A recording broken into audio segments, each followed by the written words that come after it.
ये कहानी एक ईके नामक जादूगर के बारे में है जो डीमन लॉर्ड की सेना में था। उसकी सेना एक कैसल के गेट को तोड़ने में लगी हुई थी। अब वो लोग उस कैसल में घुस जाते हैं जहाँ इंसानों को वे सब मार रहे थे। यहाँ ईके उस राज्य के सरदार से मिलता है और उसे 3 ऑप्शन देता है। 1, सरेंडर करके अपना राज्य हमें दे दे। दूसरा, खुद ऊपर निकल ले। तीसरा, यहाँ से कल्टी मार ले। लेकिन ये चीज उस आदमी को हजम नहीं होती। वो बोलता है, तुम डीमन हो लेकिन तुम्हारे अंदर इतनी दया कैसे है। खैर, अब वो उस पे वार कर देता है। ईके भी अपने मैजिक से उस पे हमला करता है और उस आदमी की हो जाती है। यहाँ ईके अपने एडवाइजर को बोलता है, उस जगह का इलाज करो और जिसने सरेंडर किया है उनका भी। दूसरी ओर एक सफीरो नामक लड़की ईके को देख रही थी। वो बोलती है, कुछ तो बात है इसमें। खैर, ईके यहाँ मैजिक का इस्तेमाल करता है और अब वो इतने लोगों को मारने के बाद दुखी था क्योंकि वो खुद को डीमन नहीं समझता था।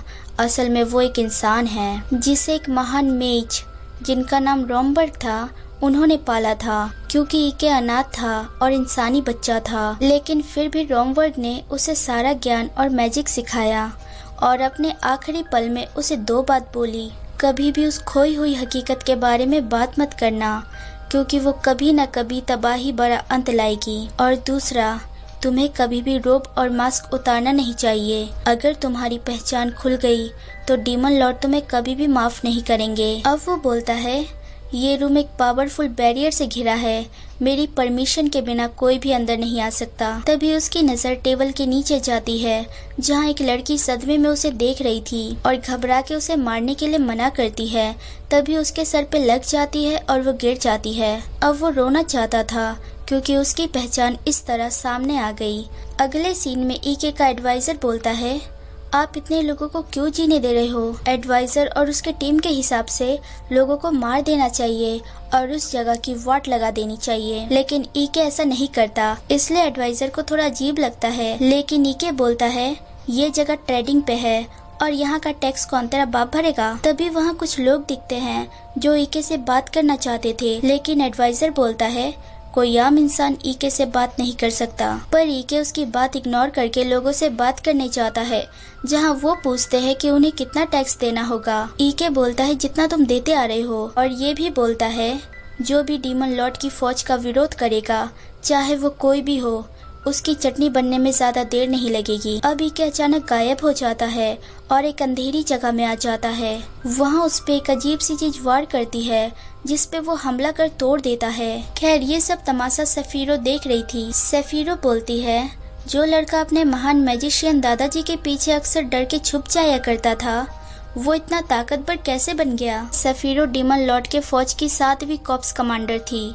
वो एक लौती डीमन है जो उसका राज जानती है। असल में ईके से डीमन लॉर्ड मिलना चाहती थी, इसलिए सफीरो ने उसे बुलाया था। अगले सीन में वो लोग डीमन लॉर्ड के किले में जा रहे होते हैं जहाँ पहरेदार थे। ईके को डर लग रहा था कहीं वो उसका रॉब और मास्क न हटा दे, जिसपे सफीरा अपने पावर का इस्तेमाल करती है और वो लोग बिना किसी मुसीबत के अंदर पहुँच जाते हैं। काफी चलने के बाद वो लोग डीमन लॉर्ड के गेट तक आते हैं जहाँ ईके डीमन लॉर्ड के बारे में सुन के आया था। वो कितने गुस्सैल और खतरनाक है। लेकिन जब वो अंदर जाता है और सामने देखता है तो उसे फीमेल डीमन लॉर्ड दिखती है। ये देख वो कंफ्यूज था।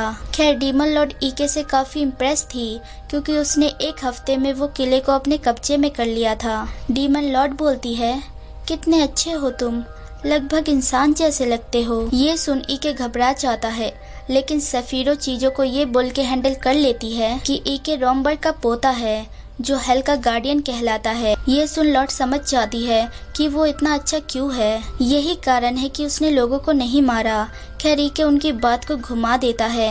अब वो लॉर्ड वहाँ से गायब होकर ईके के सामने आ जाती है, जो बोलती है, तुम बाकी डीमन से काफी अलग हो, अगली बार मैं तुम्हारा फेस देखना चाहूंगी। ये बोल के वो चली जाती है। अब ईके के सांस में सांस आती है। अगले सीन में वो वापस आ गया था जहाँ उसे वही लड़की सोती मिलती है जो बाहर जा नहीं पाई थी ईके के बैरियर के कारण। उठते ही वो ईके से जान की भीख मांगती है, लेकिन ईके बोलता है, मैं तुम्हें नहीं मारने वाला, तुम्हें मेरा राज पता चल गया है, इसलिए अब से तुम मेरी मेड हो। ये सुन वो उसे गले लगा लेती है। खैर, उस लड़की का नाम सेटी था। अगले सीन में ईके का एडवाइजर उसे बधाई देता है इबेलियस का रूलर बनने के लिए। ये सुन वो हैरान हो जाता है। उसे सफीरो ने बोला था इवेलियस वॉर का फ्रंट साइड होगा।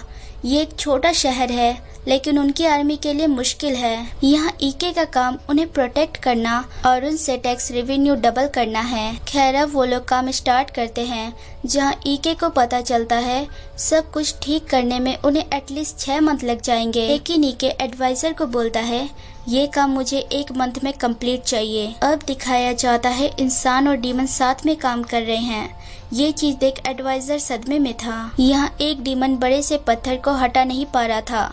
ईके अपने मैजिक से उसे तोड़ देता है। ये देख एडवाइजर के आंखों में आंसू आ जाते हैं और वो सोचता है यही है जो अगला डीमन लॉर्ड जरूर बनेंगे।